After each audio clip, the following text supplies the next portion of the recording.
Double कानून क्यों?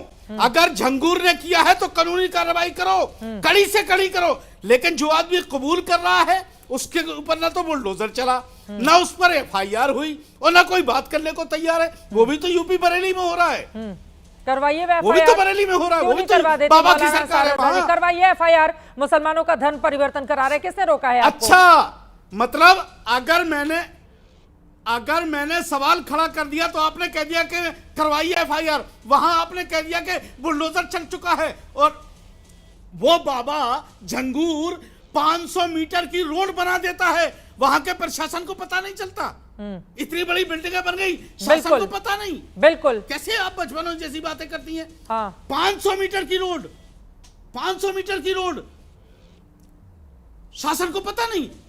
पूछ लेती हूँ ना संगीत रागी जी, अब आपके पास आते हुए फिर स्टूडियो वाले मेहमानों के पास आऊंगी। बिना शासन की मिलीभगत के अब इतना बड़ा साम्राज्य तो कोई बना नहीं सकता है, जिस तरह की तस्वीरें आ रही हैं संगीत रागी जी। और उन्होंने बरेली का उदाहरण दिया कि मुस्लिम धर्म के लोगों का परिवर्तन हो रहा है तो उस आदमी के खिलाफ कोई कार्रवाई नहीं हो रही है, और यहाँ पर जलालुद्दीन ने कुछ लोगों का धर्म परिवर्तन करा दिया तो बुलडोजर चलवा दिया आप लोगों ने।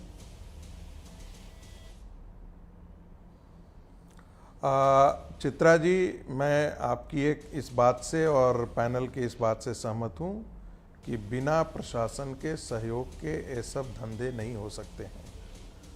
और इतना बड़ा यदि उसका साम्राज्य खड़ा हुआ और प्रशासन को जानकारी नहीं होगी, ऐसा नहीं है, तो वो बराबर के इसके हिस्सेदार हैं।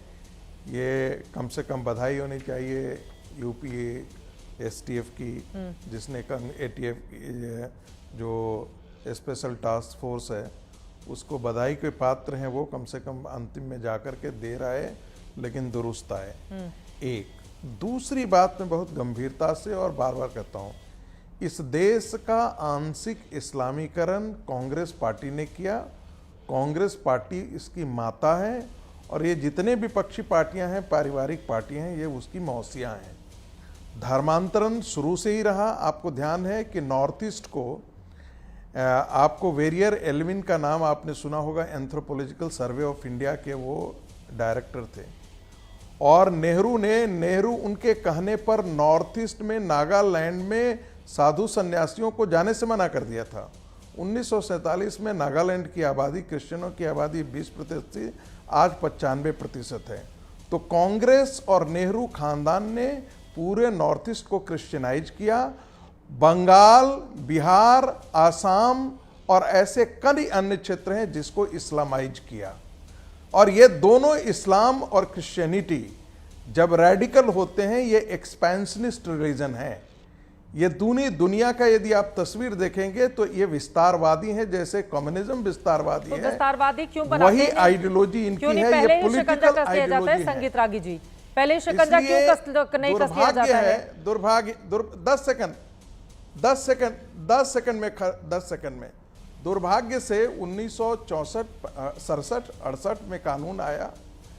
जब गांधी परिवार, जब जवाहरलाल नेहरू की मृत्यु हुई, उसके बाद से एंटी कन्वर्जन रूल आया। होना तो शुरू से चाहिए था, लेकिन यह भी गांधीवादियों के कहने पर आया। और जब भी इस बात की खिलाफत की गई, गांधी जी इसके बहुत खिलाफत थे। वो कहते थे कि क्रिश्चियन मिशनरी धंधा करते हैं, धंधा शब्द का प्रयोग किया। ये आज कहें तो वो उनको कहेंगे कि आप क्या बोल रहे हैं। क्रिश्चियन मिशनरी और इस्लाम दोनों के लिए धंधा शब्द का प्रयोग किया और कहा ये ई रिलीजियस है। और घर वापसी को उन्होंने जस्टिफाई किया, क्योंकि उनके बेटा का इस्लाम में कन्वर्जन हो गया था। यही आर्य समाज ने उसको पुनः धर्म लाया।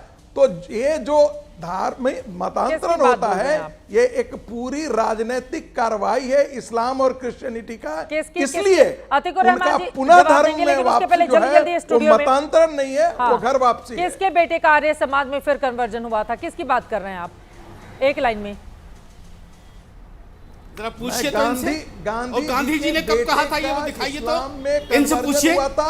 उसको आर्य समाज ने दोबारा से हिंदू धर्म में लाया था। गांधी जी का दिखाइए तो। ने क्रिश्चियनिटी और इस्लाम दोनों को कहा था ये धंधेबाजी करते हैं। ये मैं नहीं कह रहा हूं, गांधी जी का शब्द है। किस किताब में है ये? रिलीजन को धंधेबाजी के लिए यूज करते हैं। किस किताब में है सर? का लेख है और गांधी जी का एक किताब है, एनबीटी से पब्लिश्ड है। एनबीटी से पब्लिश्ड है, हिंदुइज्म ज्यादा महंगा नहीं है, 65 रुपए की किताब है।